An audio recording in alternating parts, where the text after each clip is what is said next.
Welcome sa Panlasang Pinoy! Magluluto tayo ng paksiw na pata with pineapple.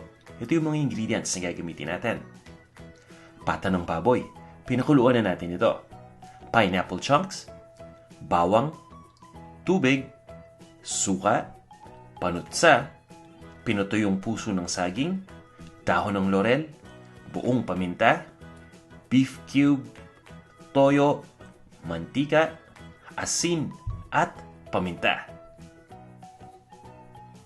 Umpisa na natin. Magpapainit lang tayo ng mantika sa isang wok o sa isang pan. At ilalagay na natin dito kaagad yung bawang. Lulutuin lang natin yung bawang hanggang sa mag-light brown ito. Pagkatapos, ilalagay na natin yung pinakuluan natin na pata ng baboy. Ihahalo din natin kaagad dito yung ating pineapple chunks at isasama natin yung juice na kasama dito sa lata. Maglalagay na rin tayo dito ng toyo. Pati na rin ng tubig.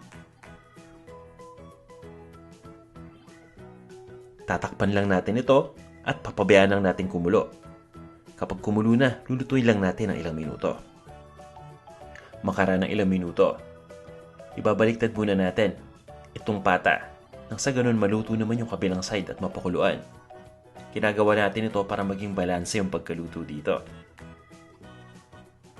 Pagkatapos nito, ilalagay na natin yung mga ibang ingredients pa, kagaya ng dried bay leaves o dahon ng laurel, pati na rin yung buong paminta.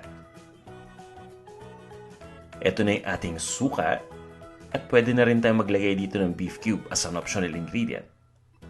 Maglalagay din tayo ng panutsa. Pwedeng gumamit ng brown sugar dito. Nandito na rin yung pinuto yung puso ng saging. Ibinabad ko lang ito sa tubig ng ilang minuto bago ko inilagay. Papakuluan lang natin ito hanggang sa mag-reduce yung sauce at lumambot ng tuluyan itong baboy. Lalagyan natin ng salt and pepper. Pagkatapos, once na mag-reduce na nakatulad nito, pwede na nating ilipat sa isang serving bowl at serve na natin. Para sa kumpletong recipe, bisita lang kayo sa panlasangpinoy.com. Ito na ang ating paksiw na pata with pineapple. Maraming salamat sa inyong panonood at sana huwag niyong kalimutang mag-subscribe dito sa ating Panlasang Pinoy YouTube channel. Hanggang sa muli,